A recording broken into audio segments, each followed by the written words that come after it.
Hello. Hello and welcome to That's English. In our last programme, Marco told the story of his American cousin who came to visit him in England.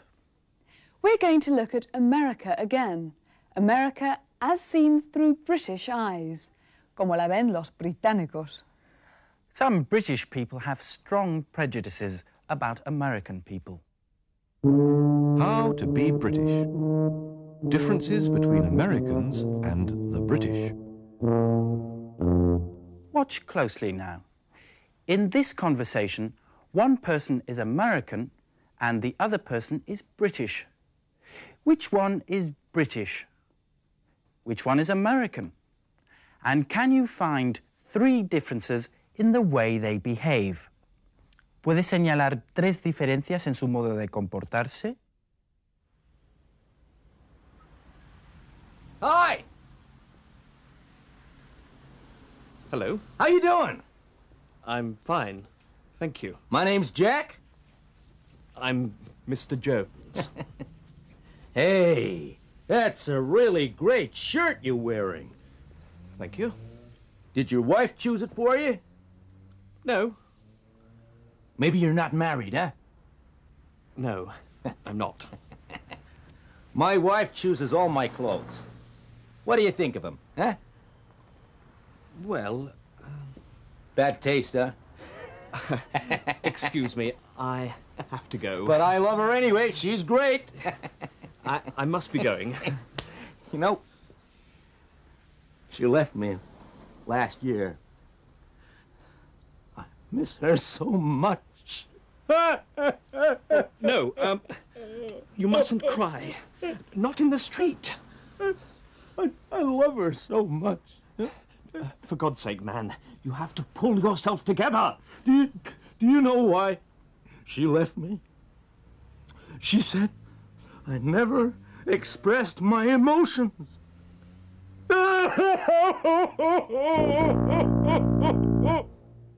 Did you find 3 differences between the British person and the American?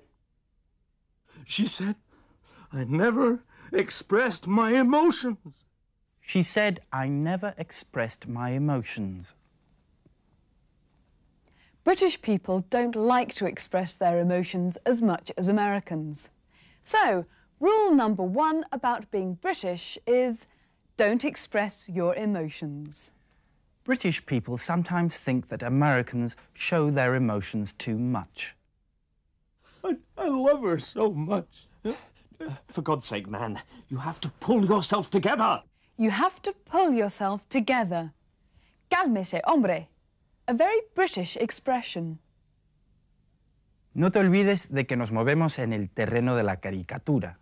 Las cosas son bastante distintas en la vida real. Now here's another difference. Use of names.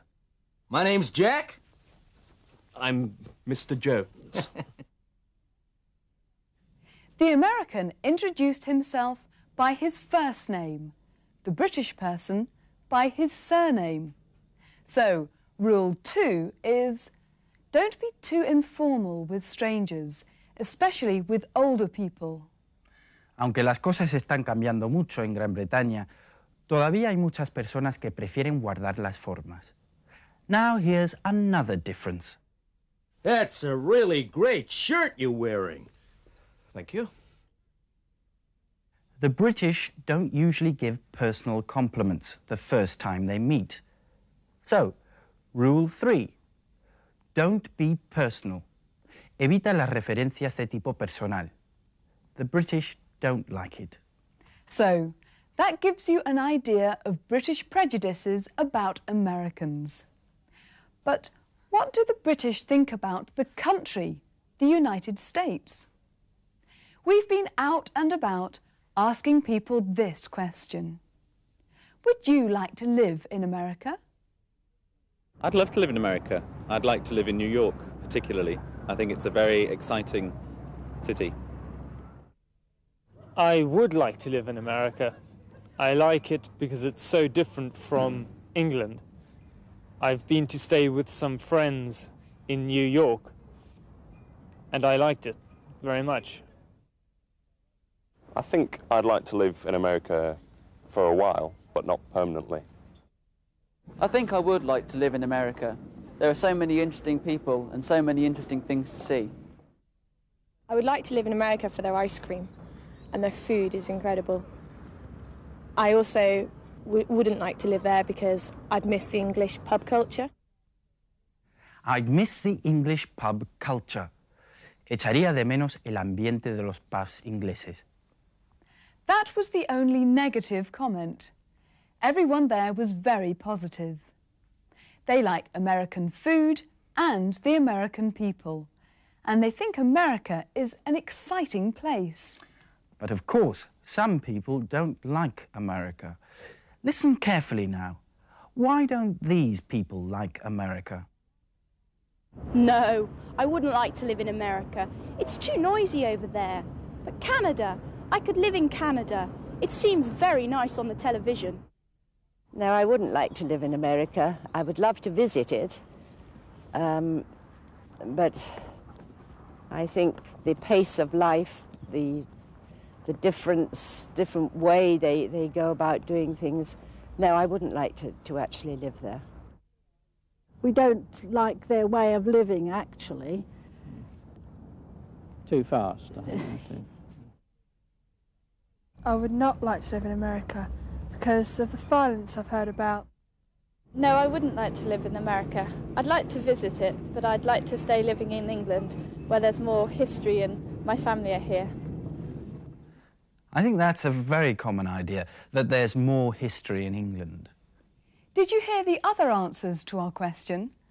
Why don't these people like America? It's too noisy over there.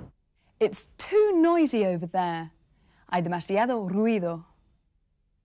The pace of life. The pace of life. El ritmo de vida. Too fast. Too fast. Because of the violence I've heard about. The violence. But America has always been a dangerous place for the British. Let's go back to the 16th century. Who was fighting the British then, and why?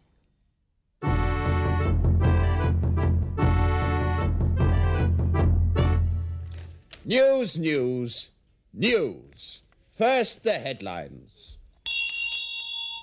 Fierce fighting continues in America.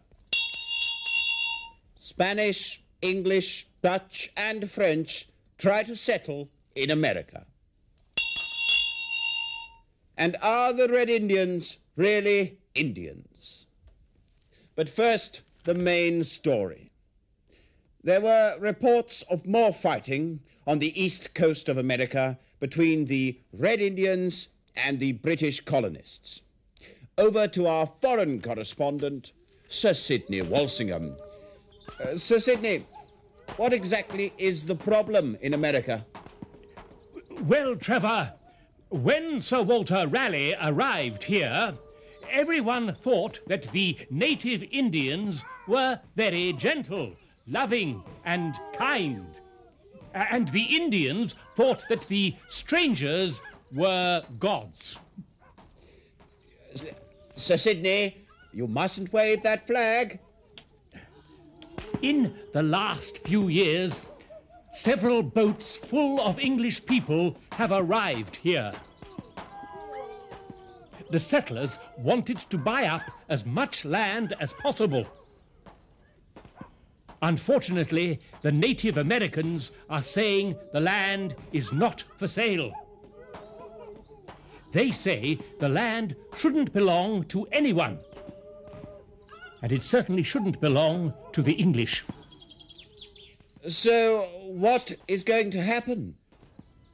Well, Trevor, the gentle Indian has become very angry. So, back to you, Trevor, in the studio. I hope you don't have to stay there too long.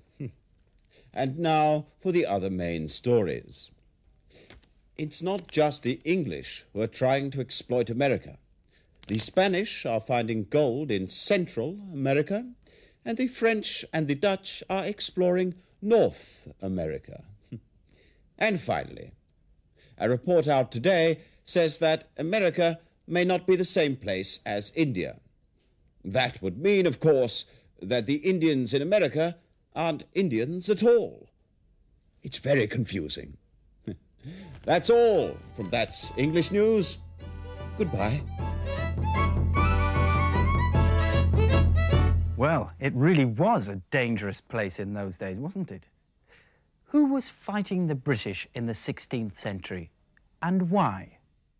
There were reports of more fighting on the east coast of America between the Red Indians and the British colonists.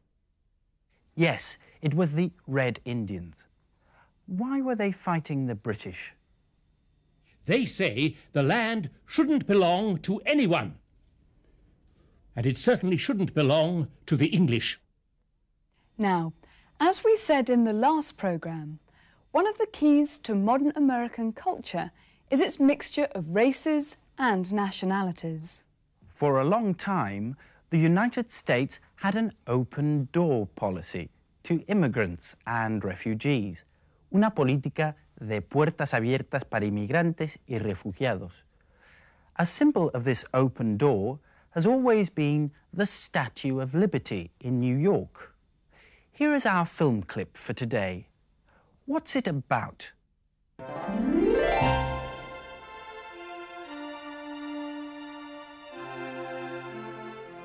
On the pedestal of the Statue of Liberty are carved the words, "Send these, the homeless, tempest-tossed to me." A sweeping invitation that, inspired by immigrants and addressed to immigrants, and speaking today more directly than ever to the refugee. For hundreds of years, U.S. immigration officers have painlessly shown the way to those who knocked at freedom's door. But to a newcomer of Lang's experience, all officialdom is fearsome. Can some oversight, some flaw halt him now? What is the officer thinking? Am I suspected? These are slow marching moments, leaden with old fear. Anxiety is chronic with him. He must brace himself so that the signing hand doesn't shake. And then, through the burrs and blur of longing and hope and fear, he hears the officers saying that everything is in order. All is as it should be. Yes, he's welcome here. Welcome, Johann Lang. Welcome to America.